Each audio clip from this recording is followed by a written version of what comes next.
Alright, so let's get started with the steering portion of this kit. We're going to build some tie rod ends. So there's a left-handed thread rod end and also a left-handed thread adjuster. So we have to start with those. And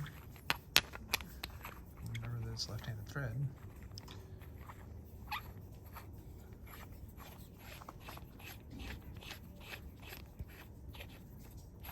And the manual says to screw this all the way down until it bottoms out.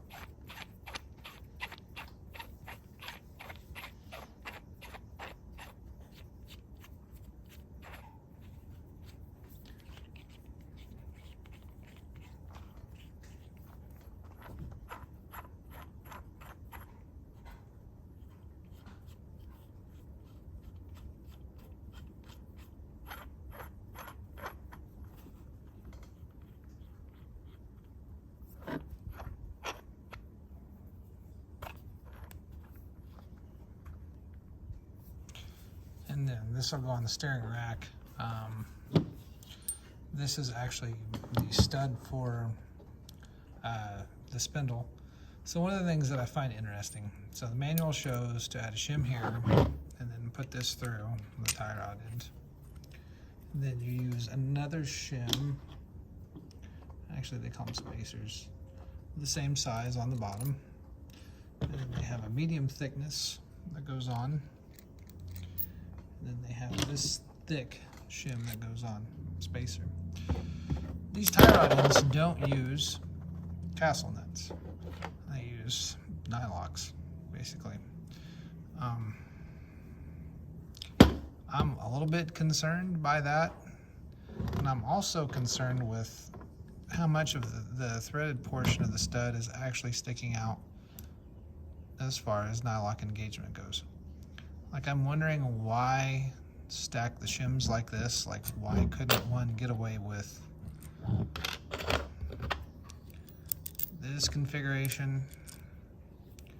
And that nylock nut's going to give a little bit more engagement that way. So, if anybody has any experience with nylock nuts on tie rod ends, like, please comment and give me a peace of mind, because I guess I'm old school enough that all this stuff come apart and used castle nuts and had it that way for years, and I never have had any issues with it or really heard of anybody having issues with castle nuts coming off. And this does get torqued 45 foot-pounds, so, you know, obviously that's going to help hold it together too, but I guess it's just concerning that they didn't go ahead and opt for castle nuts on, you know, the tie rod end here and here when they used them on the spindle. So, I don't know. Like I said, if anybody has experience with this and it works great or it doesn't, comment, let me know, because I'd much rather drill these out and put castle nuts on them as I would have, you know, catastrophic failure because the nylock's backed off. So, next step we'll move on to is mounting the steering rack so that we can put these tie rod ends on and get everything buttoned up with the steering rack, and then move on to connecting the column to the actual steering rack itself. All right. Okay, so this is the fourth time I've tried to film this, and hopefully there's no interruptions this time. So manual says to install these on the rack, you need to engage 1.5 inches of thread. So I went ahead and measured 1.5 inches back and set this locking nut to that depth. So I believe this is just a matter of thread this on.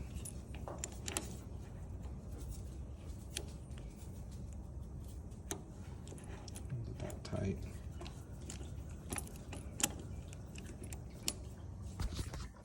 Sorry.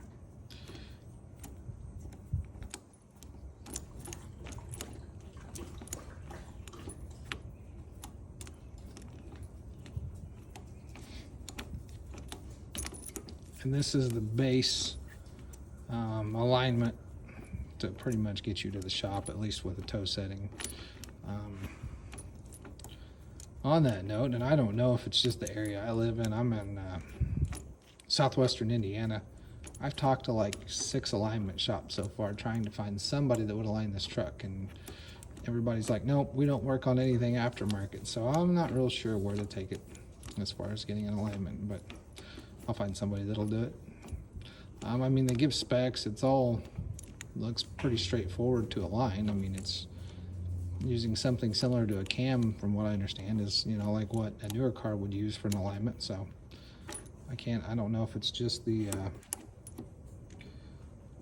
nature of like maybe insurance or something like that.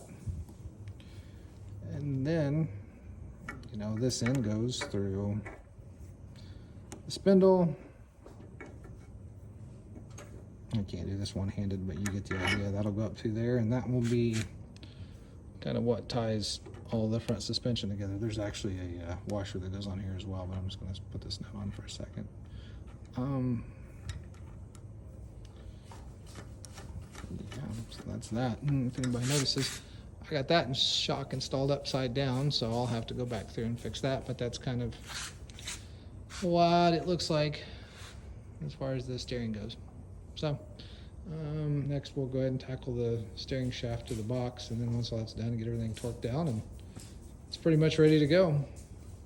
So the last piece of the steering setup is this shaft. Now, I made a custom shaft off parts I got from Summit, but I'm sure you can find stuff to build one, or probably find one that will adapt to the factory rag joint. I saw some stuff on there that looked like it would work pretty good for that, but I decided to go with a double U-joint setup. So following the manufacturer's recommendations, I filed a small slot in the end of that for the set screw to have some place to locate, and my camera's obviously not going to focus on it. And then down here, it's a very similar setup. This is the factory steering column. If you cut the rag joint adapter off of the steering shaft, it's a 3/4 36 spline. So it accepts the U-joint, same as the steering gear.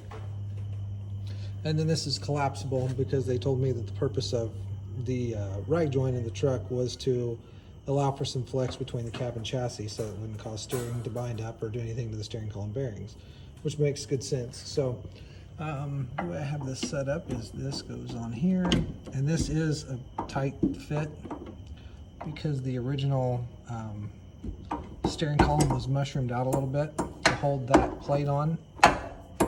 So very easy to do one-handed.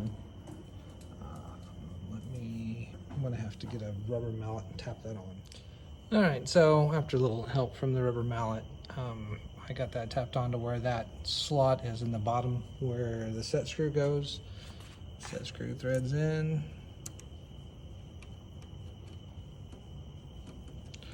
And this groove slot, I understand it, ouch, is to stop the steering shaft from sliding off the splined end, not necessarily to do anything to, you know,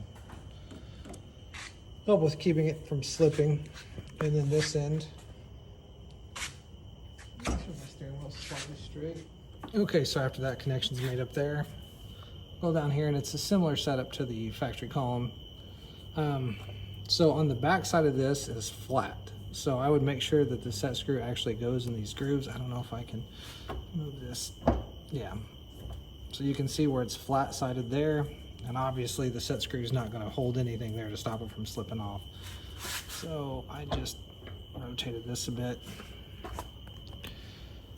And then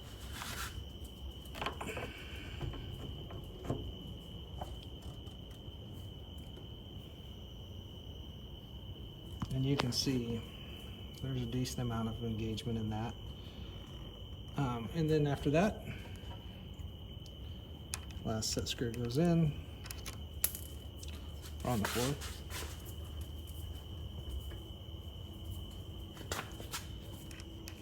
I'm really not this bad, except when I'm trying to do this through the phone.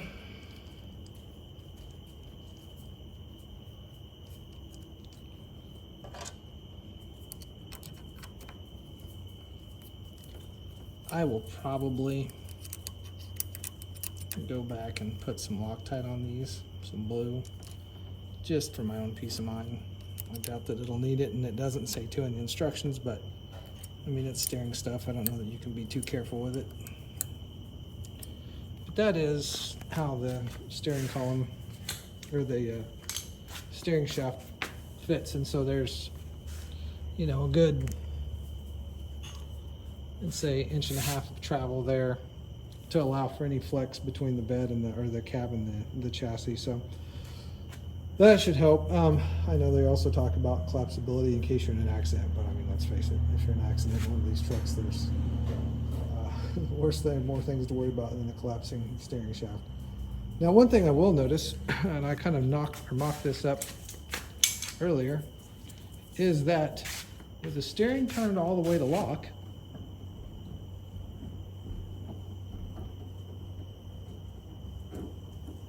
so that is on the steering lock, and you can see right here that it's hitting the steering stop. This is fairly lined up with that spindle. I mean, this isn't obviously perfect, but